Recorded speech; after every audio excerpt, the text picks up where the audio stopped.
Hoje é o dia do Papa. O programa de hoje é dedicado à figura papal. É uma história muito abrangente, é muito vasto falar sobre o papel dos papas na história da humanidade. A gente precisaria de muito tempo para falar sobre este assunto. A gente já abordou aqui nos dois primeiros blocos sobre a Antiguidade, a Idade Média e eu quero só fazer a seguinte reflexão. Os papas na Antiguidade auxiliaram na propagação do cristianismo e a resolver diversas disputas doutrinárias. Na Idade Média, desempenharam um papel secular importante na Europa Ocidental, muitas vezes servindo de árbitros entre monarcas e evitando diversas guerras. Atualmente, para além da expansão e doutrina da fé cristã, claro, os papas se dedicam ao diálogo interreligioso, a trabalhos de caridade, à defesa dos direitos humanos e causas atualíssimas da nossa humanidade. Porém, eu vou trazer aqui agora alguém que vai nos dar uma síntese de quem é o Papa, qual o seu trabalho, qual o seu papel. E vou convidar aqui, Monsenhor Catelan, se o senhor me permite, alguém muito especial para participar desse programa. Vou chamar um Papa já falecido, mas que está bem vivo dentro de nós. Vamos ouvir João 23 contando ele pessoalmente sobre quem é o Papa, o papel do Papa. É muito interessante isso. Sapete che c'è modo, recitando i rosari così, per il Papa di ricordarsi di tutto il mondo. Sapete dove metto i bambini, per esempio? I bambini, non solamente i figli dei cattolici o dei non cattolici, no, ma tutti quanti i bambini. Quando sono al terzo mistero e davanti a Gesù che nasce, appare bambino e inizia quello che è il grande compito dell'unione della divinità con l'umanità, del cielo con la terra. Io, per le 10 Ave Marie, le dico per tutti i bambini che sono nati nelle 24 ore prima che cominci il mio rosario. Quindi è una piccola confidenza, appena un bambino nasce, quello ha la preghiera del Papa per sé. Perché penso che non ci sia niente come il così dolce in una famiglia come l'innocenza di un bambino e così sapere che passi almeno per la bocca di uno che ha il compito di rappresentare ufficialmente questa unione dell'uomo, dell'anima con Dio e che li ricorda bene. Poi, d'altro cosa volete che io vi aggiungo? È più importante per chi si trova al posto mio saper tacere che saper parlare. E parlare con misura, parlare con garbo, parlare con rispetto per tutti gli altri. Si dice ma il Papa rappresenta, diciamo, il governo, per così dire, la direzione della Chiesa Cattolica, ma per sé, se andate al fondo, se credete nel Vangelo e se ritenete che sia degno di rispetto anche per l'esperienza di 20 secoli, non si può negare che il compito del Papa non è chiuso unicamente a quelli che hanno la professione, diciamo, cristiana e cattolica particolarmente, ma il cuore suo deve espandersi. Se rappresenta nostro Signore Gesù Cristo, evidentemente lo deve rappresentare in tutto. Se ele representa nosso Senhor Jesus Cristo, ele deve o representar em tudo. Tudo. Que bonito. Bom, vou deixar o senhor comente o que o senhor... Primeiro que João 23 já é um encanto de revê-lo, né? Uma das leituras que mais me marcaram foi a leitura do diário dele, o Diário da Alma de João 23, um presente que eu ganhei do pároco que acompanhou o meu período prévio à entrada no seminário. Impressiona o modo, sobretudo como ele fala de modo espiritual e pastoral de questões profundas, né? A oração do Papa por toda a humanidade, a necessidade de estar preocupado não só com as questões espirituais, mas com tudo aquilo pelo que Nosso Senhor se preocupa. É um modo pastoral de falar da doutrina do papado, não só né? com a fé católica e com os católicos. Com cristãos e não cristãos. Sim, é um modo de apresentar a teologia, a verdade da fé, a doutrina, de um modo profundamente pastoral. Bom, nisso ele é campeão. E eu queria agora, nesse bloco, abordar justamente isso com o senhor. Como entender essa figura papal, que como nós vimos aqui ao longo deste programa, ela passou por muitas conturbações ao longo de todos esses 2000 anos, por muitos questionamentos que perduram até os dias de hoje. Todavia, se a gente olhar agora para a história, vou me resumir, nos últimos 100 anos, só tivemos papas fantásticos, maravilhosos, admiráveis, inquestionáveis em qualquer âmbito da sociedade. E se falarmos agora, bem mais recente, de João Paulo II, de Bento, de Francisco, está no apogeu o papado? Eu não tenho dúvidas disso. Nós estamos no apogeu do papado na sua verdadeira natureza. É verdade que nós tivemos grandíssimos papas na época antiga. Dos antigos eu me recordo sobretudo do Papa São Gregório Magno, que teve um papel importante eclesial e político, mas assim, os papas recentes, os papas do século XX e XXI, na realização do que é o ideal, a vocação mesma do papado, seguramente representam o apogeu da instituição pontifícia. Bom, e sendo assim, os papas se tornaram também, e eu digo não só agora também, mas sempre, uma referência para o mundo e uma referência em causas humanas. Por exemplo, se olharmos agora para Francisco, todas as questões atuais em debate na sociedade atual, Francisco aparece tratando delas e como uma referência importante, como a voz respeitável. Então, a gente diz, é necessário o papado ainda nos dias de hoje e muito mais ainda parece nos dias de hoje para esta humanidade, né? Um dos intelectuais mais referenciados recentemente é aquele polonês radicado na Inglaterra, Zygmunt Bauman, o autor da Sociedade Líquida, as obras dele têm sempre o amor líquido e assim vai. Numa entrevista, 2 vezes na verdade, recentemente falecido, por 2 vezes interrogado, ateu ele, interrogado sobre o papel do Papa Francisco especificamente, teve referências altamente elogiosas. Numa delas a pergunta era se ele considerava que Papa Francisco era uma chance para a Igreja Católica do ponto de vista de ser atual no mundo de hoje, se era uma chance para a Igreja Católica. A resposta dele foi: para a Igreja Católica não, é para a sociedade ocidental, porque Francisco representa um modo de liderar totalmente diferente, não apoiado em nenhum tipo de poder, mas tem um poder que lhe vem da sua espiritualidade, que lhe vem da sua humildade e da percepção profunda que ele tem da situação atual, com pontos claros de referência. Ele pensa o desenvolvimento da humanidade não a partir dos lugares onde mais se produz. Isso tem outros para pensar, é importante isso também, mas tem outros para pensar. Ele pensa naquelas pontas do processo onde o ser humano fica vulnerável. Veja o tanto que ele fala de crianças e de idosos, dos anciãos.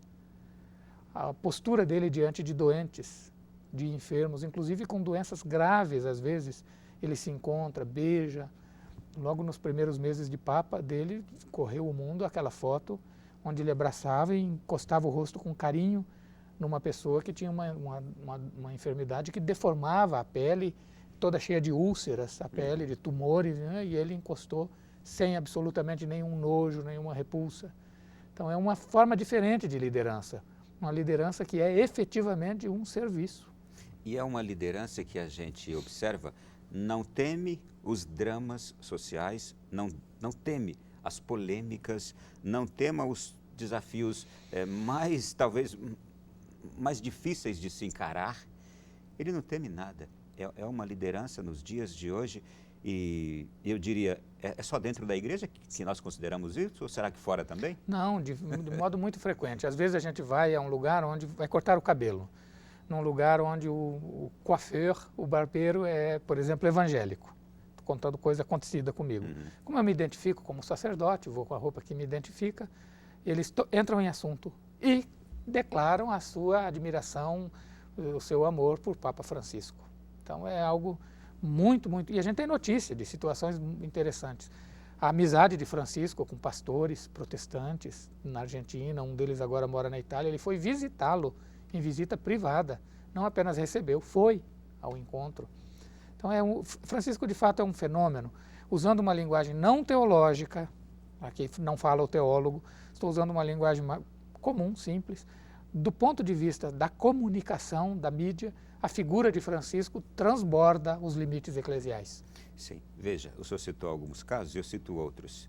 Ele visita presos, ele visita prostitutas, ele visita pessoas, operários, visita todos aqueles que se encontram em alguma situação questionável ou de fragilidade. E não é só Francisco que faz isso. Se a gente for olhar para a história também, outros papas já fizeram também algo semelhante, muito semelhante. É verdade. É algo que se renova, esta opção dos papas que estão ali, como bem disse João 23, se são de fato representantes de Cristo, precisam se preocupar com tudo. Isso vem acontecendo. E eu aqui quero apresentar para o senhor, a gente conversava antes aqui, mas eu fiz uma pesquisa sobre os nossos 266 papas, todos eles. E veja, de todos eles nós temos 84 canonizados, papas santos. Nós temos 10 beatificados, nós temos 2 veneráveis e 3 servos de Deus. O que isso significa, monsenhor?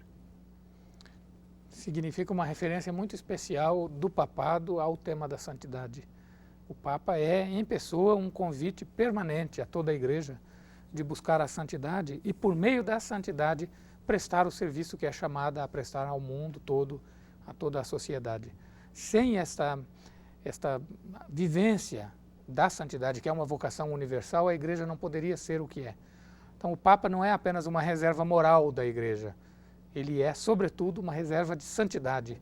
É alguém que, caminhando à frente, atrai a Igreja no caminho de Jesus e da santidade. Bom, e que são sempre, e que a figura é sempre aquela figura que é uma oferta para a humanidade de referência, uma oferta para autoridades de referência.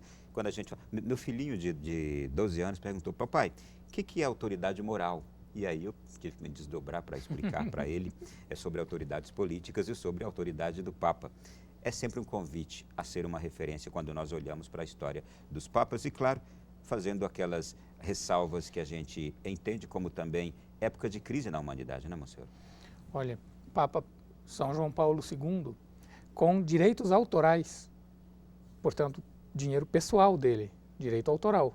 Ele contribuiu, ou fez quase que exclusivamente, um dos primeiros hospitais especializados em tratar os portadores de vírus do HIV na África.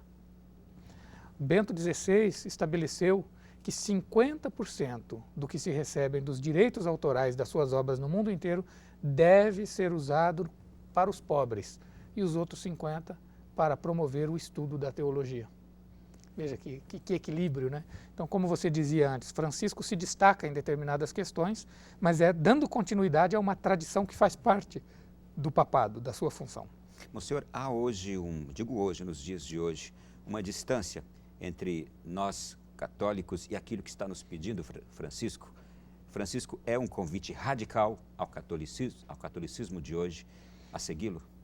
Sim, eu considero que o Papa Francisco está bastante à nossa frente e sinaliza para nós com convites insistentes na busca de uma igreja que se renova continuamente, que se reforma, não para se reinventar, ela se reforma para ser fiel àquilo que Nosso Senhor quis dela. O grande convite de Francisco desde o começo é a reforma da igreja. E a reforma da igreja, se engana quem pensa que é reformar a Cúria Romana. A reforma da igreja é, sobretudo, uma reforma espiritual, uma reforma na santidade. A reforma das estruturas é necessária também, mas vai continuar sendo necessária. As reformas estruturais que Papa Francisco está fazendo agora, daqui a 15 ou 20 anos, outro Papa terá que reformar isso de novo, para adequá-la às necessidades de sua época. Mas aquela reforma que realmente é a fundamental, a reforma na santidade, a reforma espiritual, essa é que é duradoura. E posso falar outra coisa? Na história dos papas que vou estudando a cada dia, o senhor sabe que eu encontro muito o termo reformador, reformista? Muitos papas ao longo de toda a história, eles também tiveram essa mesma característica de Francisco, foram reformadores.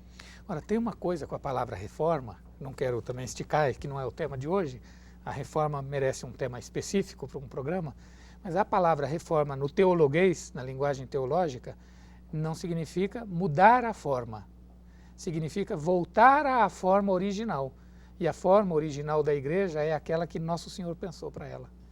Então, reformar a igreja significa modificar os elementos humanos dela para que ela corresponda mais plenamente àquilo que ela é chamada a ser pelo próprio Senhor. Como última questão do nosso programa, infalibilidade papal. Quando o Papa é infalível? De modo muito simples, o Papa é infalível quando trata extraordinariamente, solenemente, de questões de fé e de moral.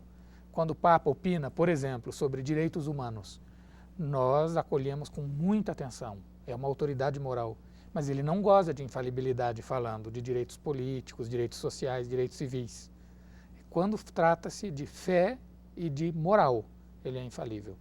E mesmo assim, isso é algo extraordinário, o Papa não amanhece com uma vontade de declarar um dogma, e essa infalibilidade do Papa reside numa infalibilidade mais fundamental, que é a infalibilidade da Igreja no ato de crer. O Papa só pode ser infalível para ensinar a fé, porque a Igreja conserva infalivelmente a fé recebida dos apóstolos, por meio dos apóstolos e deles por Cristo. Então, primeiramente, a Igreja é infalível crendo, por isso o Papa pode ser, quando necessário, infalível ensinando. Gostei muito. Foi um prazer recebê-lo aqui, muito obrigado.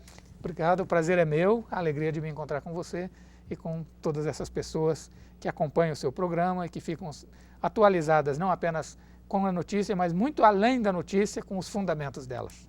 Recebemos aqui hoje o Monsenhor Catelan, quero agradecê-lo e agradeço também a você que esteve conosco até agora. E como foi bom no dia do Papa falarmos sobre a figura papal. Um grande abraço, até a próxima semana com mais um tema de atualidade e continue agora com a programação da Canção Nova. Boa noite, até a semana que vem.